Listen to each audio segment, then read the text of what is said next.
Assalamualaikum warahmatullahi wabarakatuh.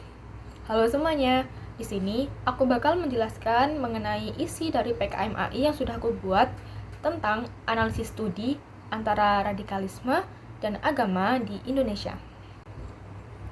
Mungkin bagi beberapa orang itu gerakan radikalisme masih termasuk hal yang tabu. Tapi ternyata kalian tahu nggak, gerakan radikalisme ini sudah menjadi salah satu permasalahan kewarganegaraan yang sangat serius bagi bangsa ini loh. Pertama, kita harus mencari tahu dulu mengenai arti dari radikalisme. Apa sih arti dari radikalisme itu? Kata radikalisme berasal dari bahasa Latin yaitu radix yang berartikan akar. Radikalisme merupakan paham atau aliran keras yang menginginkan perubahan atau pembaruan sosial dan politik dengan cara yang keras ataupun drastis dan sikap ekstrim suatu aliran politik.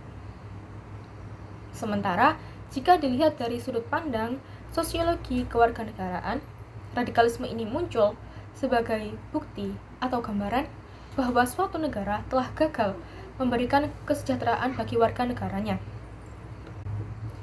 Pada awalnya, radikalisme ini muncul hanya sebagai suatu aliran. Namun lama-kelamaan, radikalisme ini berubah menjadi sebuah gerakan. Jika dilihat dari pelakunya, radikalisme ini terbagi menjadi dua macam. Yang pertama, ada radikalisme individual atau individual violence, yaitu radikalisme yang dilakukan oleh seseorang terhadap orang yang lain. Yang kedua, ada radikalisme kelompok atau group or collective violence, yaitu radikalisme yang dilakukan oleh sekelompok orang terhadap seseorang atau kelompok yang lainnya. Terus, kira-kira apa sih tujuan dari radikalisme itu?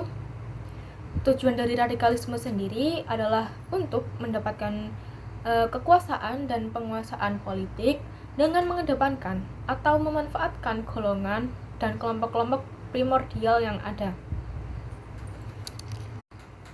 Nah, seiring perkembangan zaman dan sering kita tahu, gerakan radikalisme ini sering dikaitkan dengan agama. Alasannya, karena dalam aksinya, mereka itu sering mengatasnamakan suatu agama.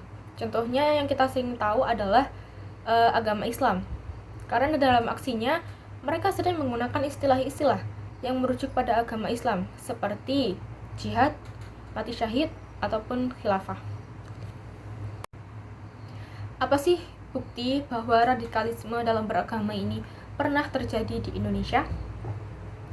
Pada 2018 lalu, pernah ada kejadian kasus radikalisme yang berupa bom bunuh diri di Surabaya dengan melibatkan 3 gereja dan kantor Polrestabes Surabaya.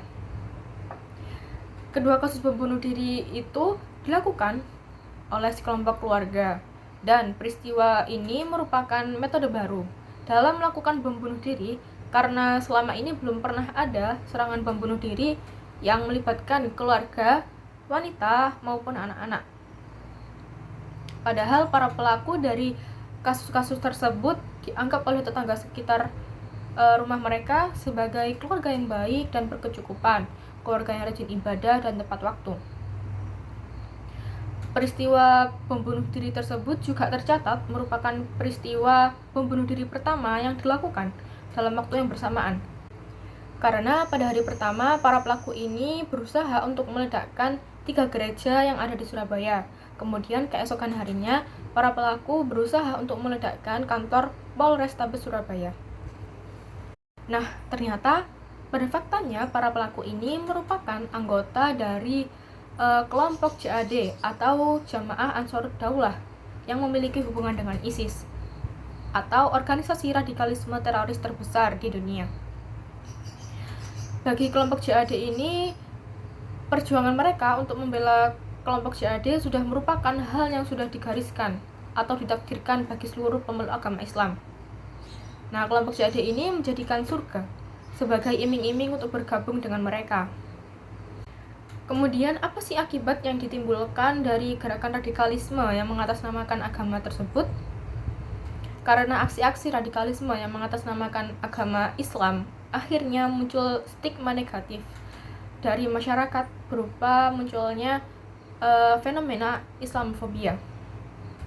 Islamofobia ini merupakan fenomena yang menganggap Islam adalah agama yang mengancam dan membahayakan nilai-nilai kehidupan dalam bermasyarakat. Akhirnya, Islam di Indonesia ini terlihat cenderung kaku, kasar, dan juga keras. Padahal pada faktanya, agama Islam merupakan agama yang mengajarkan untuk kedamaian dan penuh kasih sayang, serta sangat melarang adanya tindak kekerasan. Islamofobia ini juga digunakan oleh berbagai pihak untuk memunculkan citra dan perilaku buruk terhadap politik Islam serta masyarakat Muslim secara keseluruhan. Keberadaan Islamofobia ini tidak hanya terjadi di seluruh dunia, tapi juga terjadi di Indonesia. Nah, keberadaan Islamofobia di Indonesia ini dikhawatirkan akan mengganggu stabilitas dan keamanan negara, baik dalam bidang politik, sosial, ekonomi, dan lainnya. Tak jarang, di Indonesia ini wacana Islamofobia itu sangat gencar dilakukan oleh media massa. Terlihat dari berita-berita yang ditayangkan seputar teroris yang akhirnya sengaja untuk menyudutkan agama Islam. Oleh karena itu, diperlukan adanya kontribusi dari berbagai pihak untuk meminimalisir adanya radikalisme di Indonesia. Nah, aku sudah menyiapkan beberapa masukan yang akan diberikan kepada beberapa pihak untuk meminimalisir adanya radikalisme di Indonesia. Yang pertama, kepada pihak pemerintah. Pihak pemerintah diharapkan dapat memperbarui kebijakan terkait keagamaan dalam bidang sosial maupun pendidikan, sehingga tidak akan ada kesenjangan dalam beragama yang akan berujung kepada radikalisme. Kedua, kepada pihak keluarga. Bagi pihak keluarga diharapkan dapat menjadi sarana edukasi yang efektif sejak anak-anak berusia dini. Sekian yang dapat aku jelaskan untuk video ini. Kurang lebihnya mohon maaf. Terima kasih sudah menonton dan wassalamualaikum warahmatullahi wabarakatuh.